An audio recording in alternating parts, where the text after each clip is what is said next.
Добар ден на сите и уште еднаш благодарност заради тоа што не придружувате во нашите кафе разговори со мојот драг колега Лазар. Еви оваа недела се обидуваме да начнеме една тема која претпоставувам дека ќе биде доволно интересна за сите вас од таа страна. Ќе ве поттикне да го споделите ова видео и да дојдете во ситуација да искоментирате доле под самото видео. Но пред да започнеме со темата, сакам да споделам нешто со вас, а тоа е оваа студија која направивме за Република Македонија. Се однесува на безбедноста и здравјето при работа и прави еден пресек од слекување за состојбата со БЗР на национално ниво. Ова што е интересно е дека прв ваков вид на студија која е воопшто направена, која не само тука, него и во регионот ја правиме во сите поединечни земји како што е Србија, Косово, Албанија, Црна Гора. И ова самото по себе зборува за МЗЗПР како организација која секогаш превзима пионерски чекори, која секогаш превзима навремени работи, која умее да ја види иднината која следува.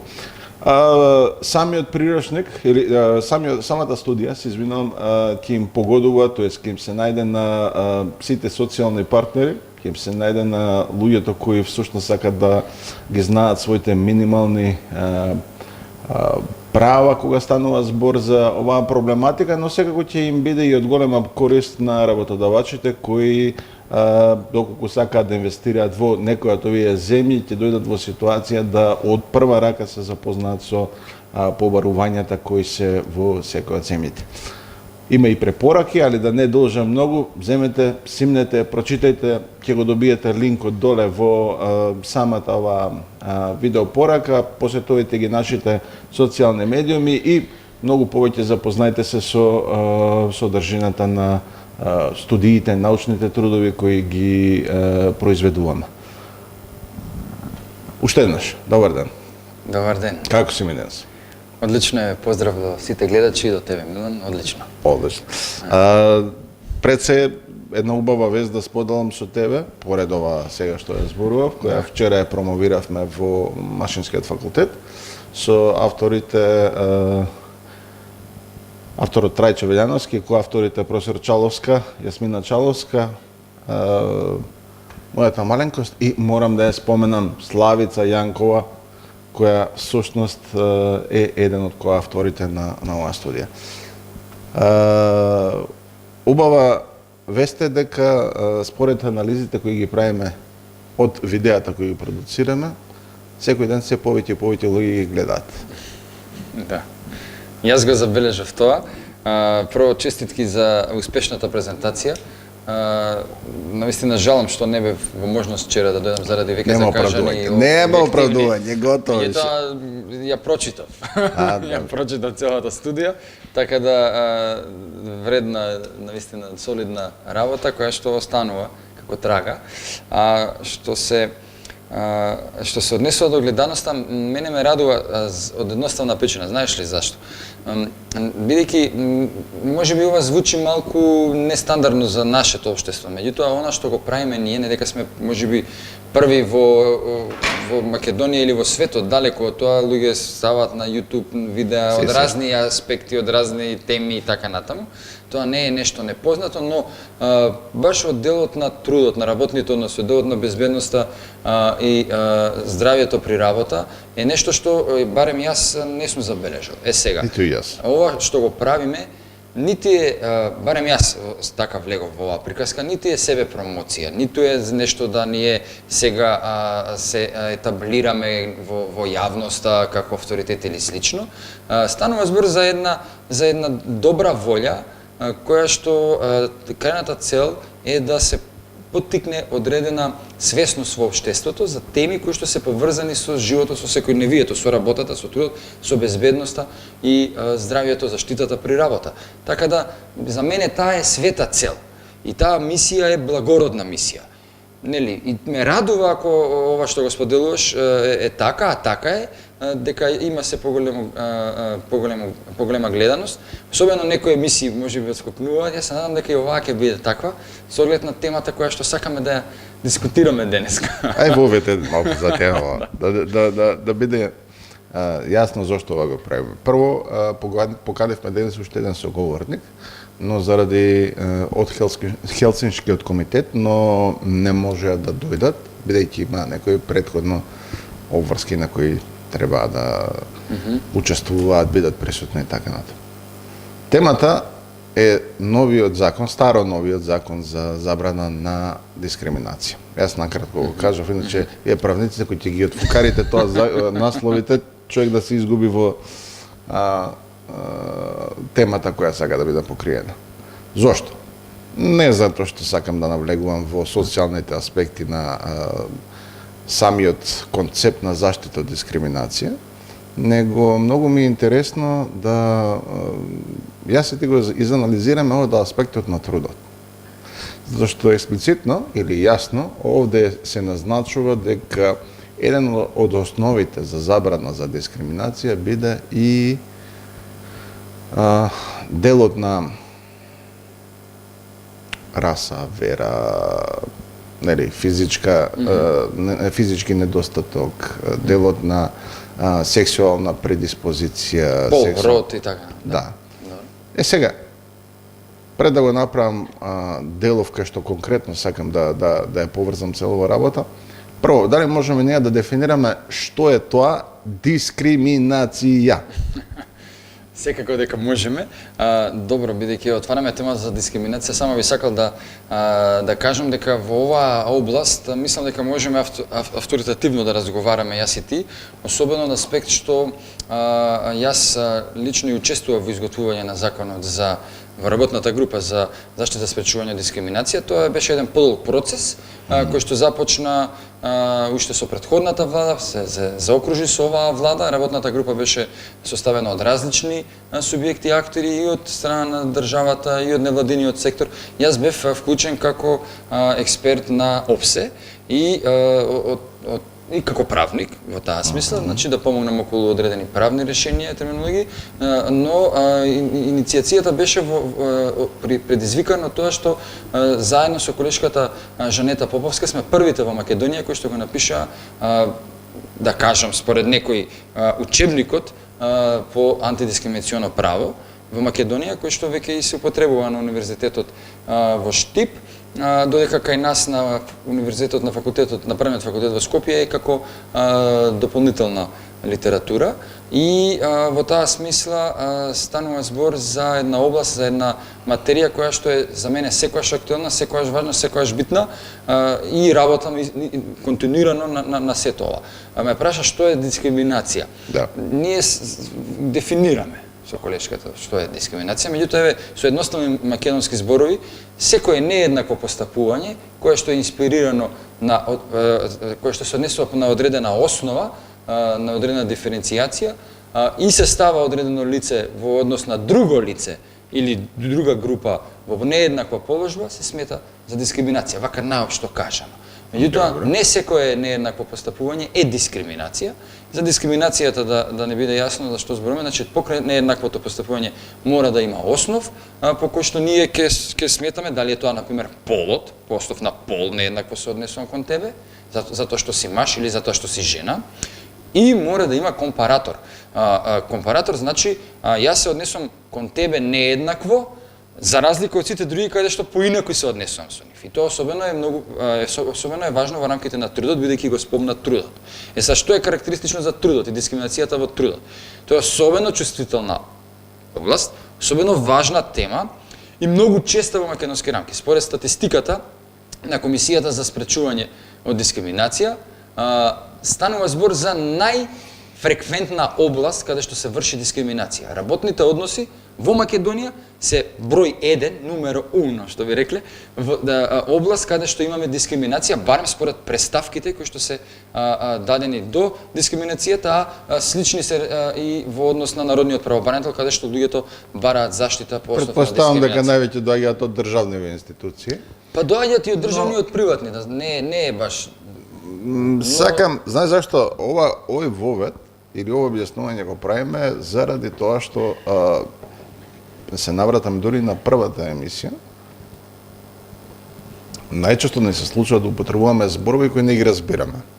Дискриминатио, значи или самиот концепт, не е македонски.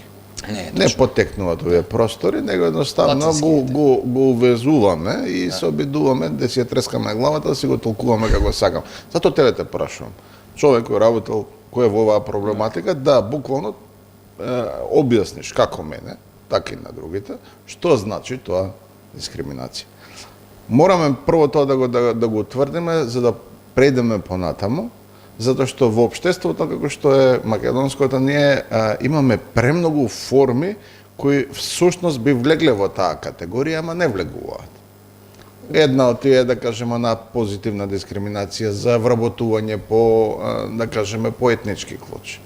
Каде што велат, направив едно истражување, доека не се постигнат одредени, да кажеме, правична застапеност, до тогаш ќе важи. Друга е според, не знам, според физичката конституција на нудителот или оној кој ја нуди услугата. Тоа е оно што сакам натаму ја водам целава работа. Значи, сведоци сме на многу форми на дискриминација и, како ја вика, позитивна дискриминација. Ја, тука ме збуневте, затоа што позитивна дискриминација, нешто што е со негативен контекст, onda некако ми доаѓаше во... Сега веќе се користи друг термин, веќе не се користи позитивна, него се користи она афирмативна дискриминација. Ето што афирмира одредени вредности во таасна смисла. Сега ти мислам многу интересно што отвараш оваа тема. Ние во нашето општество меѓу ретките во Европа, па и во светски рамки, континуирано во последниве 20 на години се соочуваме со таа така наречена позитивна, односно афирмативна дискриминација, каде што сакаме посебно преку трудот, преку работниот однос, да интегрираме одредени граѓани во општеството. Ајде вака, точка една. И преку образованието. Добро. Значи, да заклучиме, или првата теза не е заклучување, првата теза да ја поставиме дека во општеството, како што беше социјализмот, кај што сите беа еднакви, у суштина сме правиле најголеми дискриминации. Социјализмот? Па не може, например, кога предовме да дојдеме во афирмативна фаза, кога всушност тамо сме ги направиле, нели, оние дискриминации кај што одредени групи сме турнале на страна и после тоа ги воведуваме во системот. Па добро, има и поинакви примери за социјализмот, ако веќе тука ја чепкаш темава, е само за твоја информација. Согласно одредени законски решенија од 70-тите години на тогашната Југославија, СФРЈ, например, во ниту еден случај не можеш да му даеш отказ на лице со инвалидитет. Односно, можеш да го, освен ако ја изгуби работната способност, нормално, можеш да го преместуваш на друго работно место. Дури законот предвидуваше во одредени ситуации, ако и не може да работи и ако нема работно место за него, да седи дома додека не се отвори, да не му престанува работниот однос. Сега тоа седењето дома и денеска се среќа во нашето општество, модерно македонско. А тоа е уште една. Меѓутоа тоа е друго прашање. Уште еден изблик. Оваа теза ќе побиеме со фактот се исто, само него го нема. На Тијана Дапчевиќ песната. Па не знам сега ако гледаме така на нештата. Во суштина ние не измислуваме топла вода. Тоа да не биде на сите јасно. Значи човечката цивилизација има според некои повеќе точки, според мене само една точка историска, значи каде што се случува пресврт во човековата цивилизација, и тоа не е од технолошки аспект, туку е од духовен аспект. Така да во тој дел во суштина одиме во насока да ги менуваме општествено-економските системи преку тоа како ќе го уредиме трудот. Ако гледаш целата човекова цивилизација, всушност се одраз на тоа, збориме во однос на општествено-економски формации, како ние фактички го уредуваме трудот. Дали ќе го уредиме како робски труд, дали ќе го уредиме како феудален труд, дали капиталистички, социјалистички, цело време се вртиме околу трудов и уредување на работни односи, но тоа е друга тема. Сосема друга тема, затоа што ако дојдеме тоа најстарата демократија на светот од Грција, се базирала на робови. Тоа е уште еден, нели, светол пример во нашата историја, каде што ние употребуваме зборови со денешно значење, со различна конотација во минатото. Да преминем на. Да се вратиме на. Имам еден правилник овде пред мене, тој е издан од Министерството за труд и социјална политика и се вика правилник за безбедност и здравје при работа при различно пренесување на товар. Се нема целиот да го читам, Добро. него е една интересна табела која ќе ја представиме тука. Значи за носење товар. Али За поласно дигање се, товар, да. И вели вака. Најголема дозволена маса на товар во однос на пол и возраст на вработените. Од 15 до 19 години 35 килограми доколку си машки пол. Ќе читам овака како е Машки пол, напишано. добро. 13 килограми женски пол. Над 19 до 45 години 55 килограми ако си машки пол, женски пол 30 килограми. Над 45 години машки пол 45 килограми, женски пол 25 килограми. И ако се бремени жени, кај мажите нема, се уште не успеале да направат машки пол да биде бремен. За сега. Женскиот пол за сега, женскиот пол 5 килограми. Сега, која ми е овде дилемата? Добро. Во концептот на забрана од дискриминација, вели дека не смееш да го дискриминираш човека по однос на неговиот По возраста на пол. Тоа како се чувствува, кој му е неговата, како се каже она разлика пол и род. Да, има разлика помеѓу пол и род. Ти тоа ти треба да ми го обясниш. Тоа многу не го разбирам. Мене треба да ми го обясниш. Оте стварно, не дека не се обидувам овде да сакам навистина да научам. Пол Која е разлика? какви физички карактеристики имаш, а род е како се чувствуваш. Во македонскиот јазик Значи ти вика можеш да род. бидеш машки пола да се чувствуваш како жена, пример, и обратно, да бидеш женски пол, роден со женските атрибути физички, Ма дали ја сваќаш сега конфузијата? Нашиот јазик вика кој род си. Род е кратеница од роден. да, кај нас Значи род. Ти си роден, не си ти род како се чувствуваш. Ти си роден како што си роден. Не, друго ми е поентата, пак навлегуваме во овие. Значи вака, имаме ситуација кај што имаме, направив една анализа, вика во денешно време според одредени застапувачи на овој тип на нели прифаќање на луѓето, вели дека имаме 72 джендера. Сега ти ќе ми објасниш што е тоа, дали е тоа род, дали е пол, ќе ми објасниш. Доколку еден се чувствува трансджендер или джендер ликвид, значи течен джендер. Во едно време се чувствува како жена, во друг момент се чувствува како маж. Што ако тој дојде и ми каже на мене дека оваа табела, а мажот кој што е до 55 килограми, дека јас се чувствувам како женски пол и можам само до 30 килограми да подигнувам товар. Ти ја искомплицира сега дополнително работа Тоа беше целта, со дали? liquid gender, да. Но ајде да видиме оние моменти, например, предпоставам дека ти идејата има диференцијација во тежината по основ на пол, машки и женски пол, и што се случува тука, дали е тоа дискриминација? На првото прашање предпоставам тоа би било. Дали имаме дискриминација по основ на ова зашто жените дигаат помалку? Или смеат да дигаат помалку? Не, јас тргнувам од тоа што е напишано, а понатаму ќе влеземе и дали смеат да одат порано во пензија, дали смеат да... Да. Нели, ако одиме веќе во целосна рамноправност. Да не спадне дека сме, нели, сега овде заговараме, него сакам од правен аспект да... Не, нема ништо на причина да се стегаме во смисла дали заговараме Не се или не. стегаме, ете, Тоа да е ја видам. така е. Прво сите имаме своји лични ставови и тие лични ставови се наши лични ставови. Меѓутоа, ја би сакал како што велиш ти да се држиме до она кои се стандардите и во која насока се движи цела оваа работа, цела оваа процесија во последниве 20-30 години наназад и нанапред, во која насока ќе се движат нештата.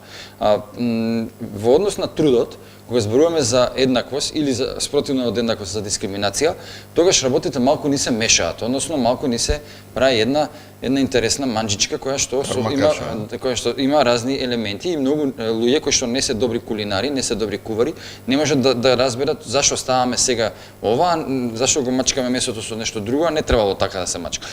Има одредени причини зашто е тоа така. Во рамките на трудот постојат исклучоци од оној општ концепт на дискриминација.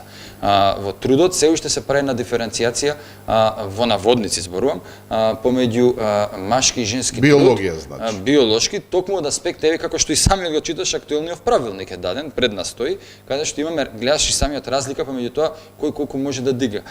И постојат одредени меѓународни стандарди, сето ова е на линија на стандардите на меѓународната организација на трудот, која што делува на планетарно ниво и тоа што е стандард да речеме во Франција или во Шведска и Велика Британија, тоа не значи дека истите стандарди прво во свеста, потоа и во општеството ги имаме во Индија, во Бангладеш, во некоја друга земја во Латинска Америка и така натаму, сега да не именувам. Вака сега, бидејќи ти направи... Поентата ми е дека кога зборуваме за еднаквоста помеѓу половите во трудот, постои разлика и тоа е прифатено на меѓународно ниво. Европската парадигма или доктрина во последниве 3-40 години оди на линија на тотално изедначување помеѓу машкиот и женскиот пол во секој аспект и да не се делат работите на машки и женски во оваа смисла. Разликата помеѓу машкиот и женскиот пол во рамките на трудот се гледа само низ призма на безбедност и заштитата при работа. Тоа што го заговорам јас. Значи, Секојаш да биде прилагодено не постои работното друга место разлика. на...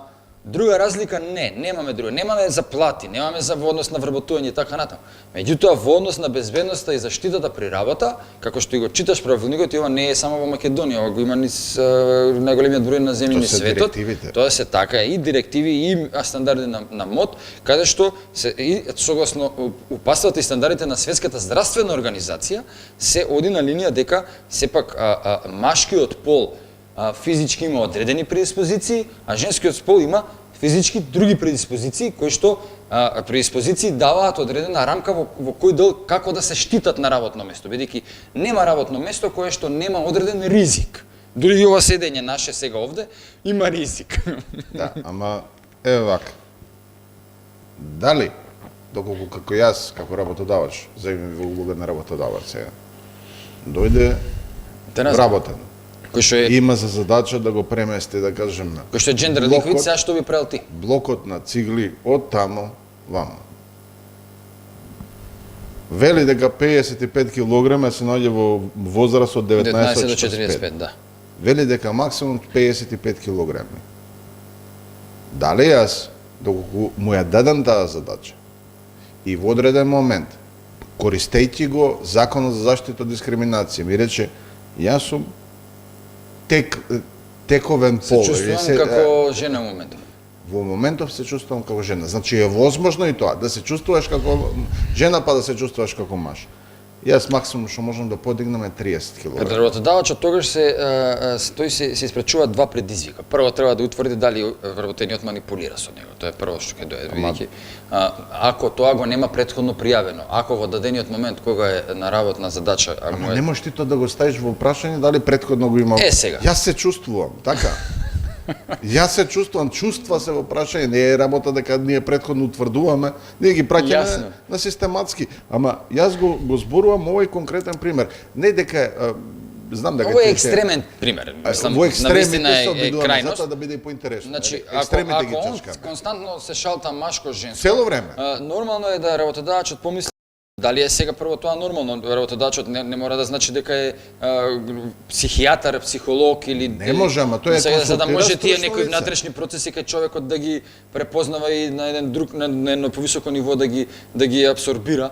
Прво што ќе ја ти кажам од пракса, прво што ќе помисли овој дали мене ме зеза, дали има манипулација овде кај што се случува во позадина. Ама не, Лазар, мислам една работа, секако дека да тргнеме од тоа дека нема манипулација.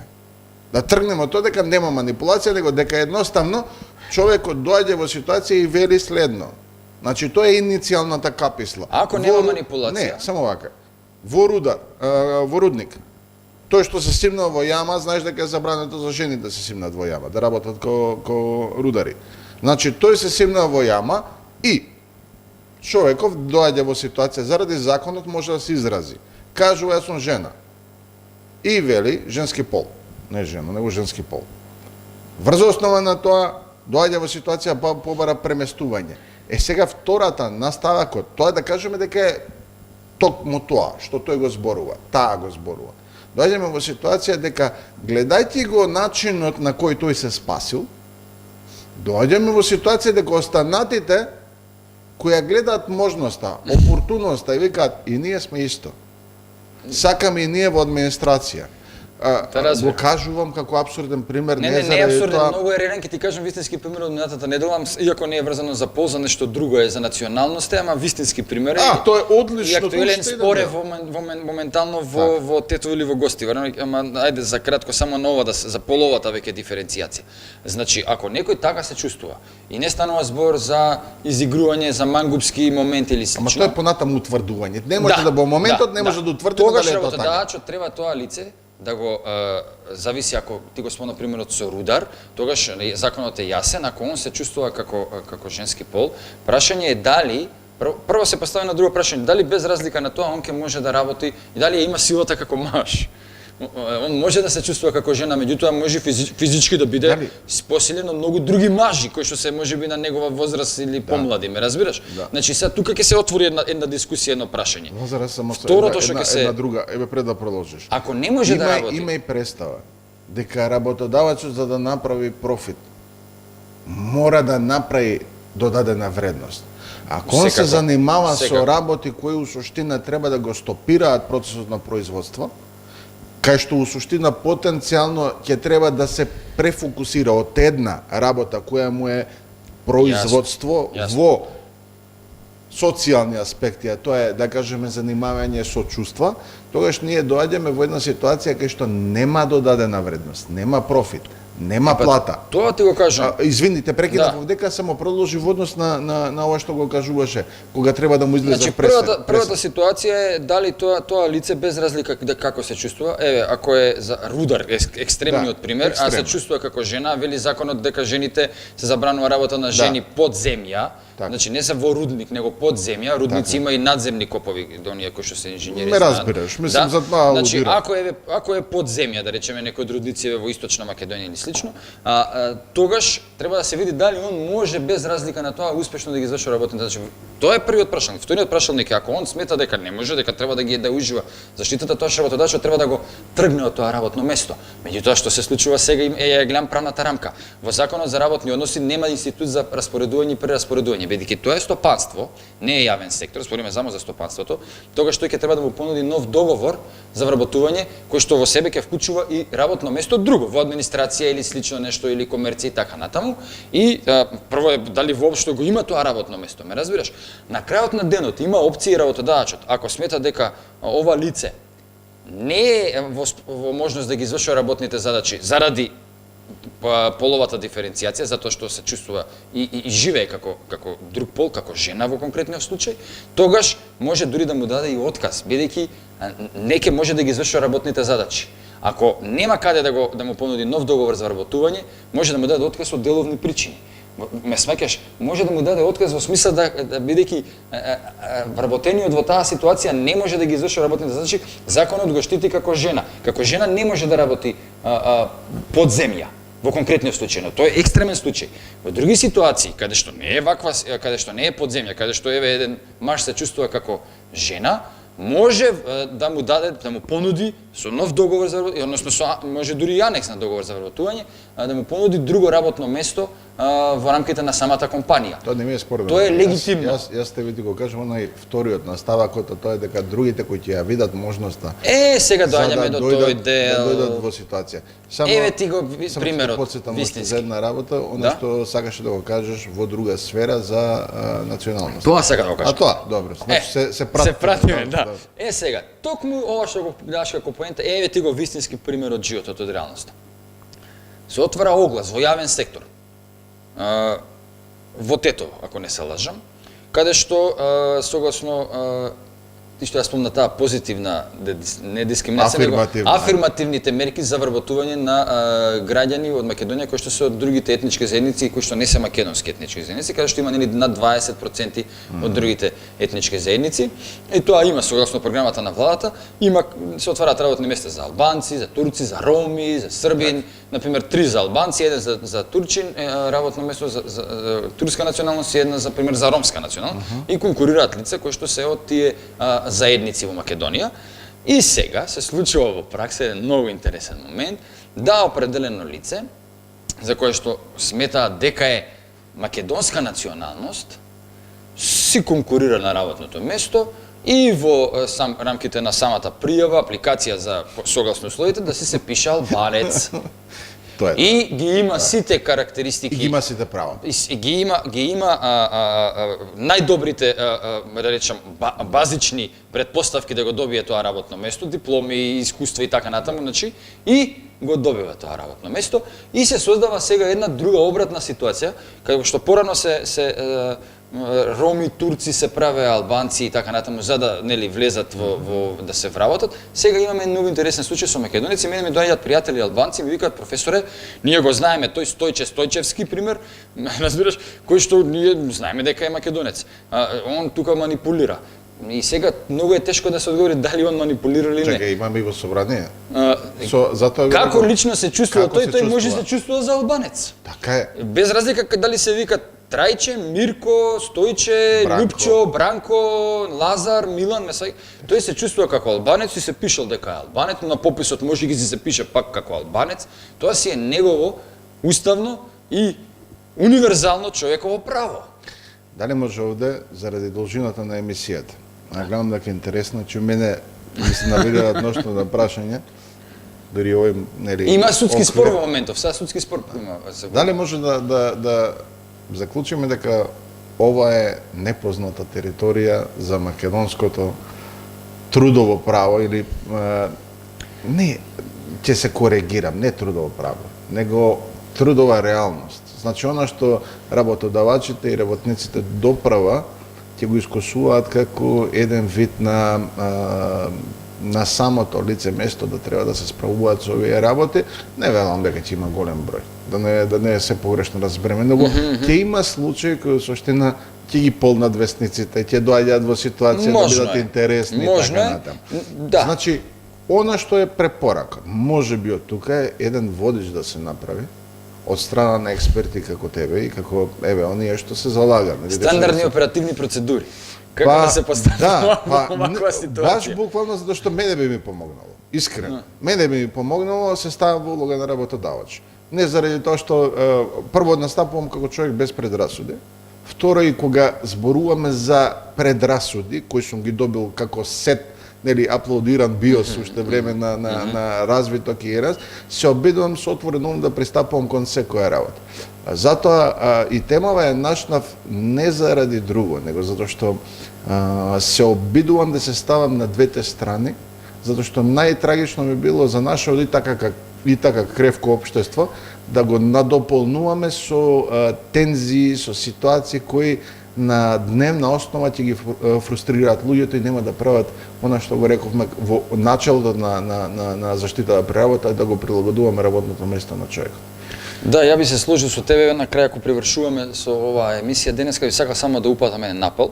Значи, добро спомна, ова е нешто тема која што допрва ќе има сега рефлексија во праксата, инаку не дека е непозната во рамките на трудовото право и на антидискриминацијското право, но би сакал да упатаме напел до сите гледачи дека дискриминацијата по ниту еден основ, ниту по основ на пол, нити по основ на род, нити по основ на вера, верско убедување, националност, социјална положба и така натаму, има многу основи, не е прифатливо, не е општествено прифатливо однесување.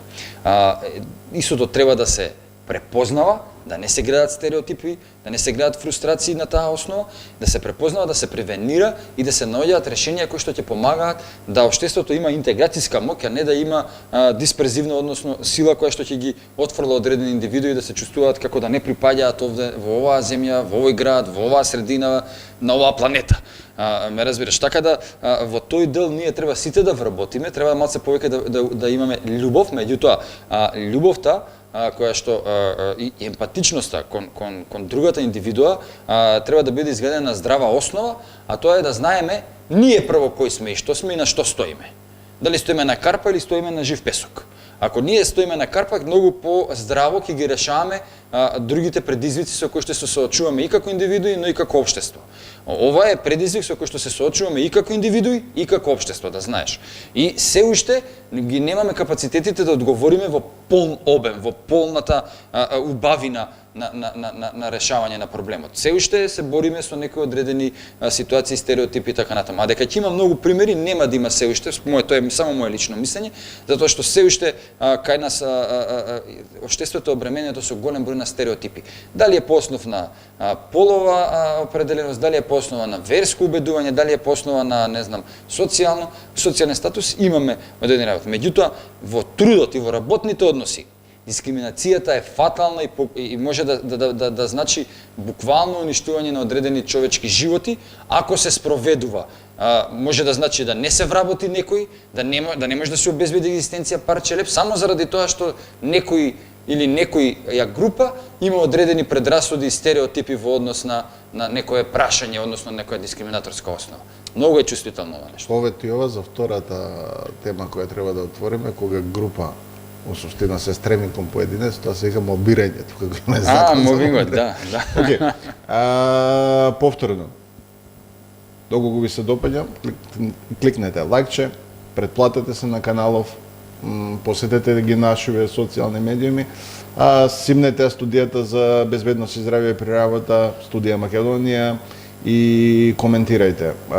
Дајте идеи, на некој начин учествувате во она што јас и Лазар се обидуваме овде да го направиме, да ги отвориме темите поврзани со труд и пратете неговата последна мисла. Тоа е без лоша мисла, бидете луѓе, бидете добри едни спрема други и да си го проживеме овој живот како луѓе овде. Барем ова кратко време што го имаме. Благодарим. Дај Боже да е така. Поздрав и од мене.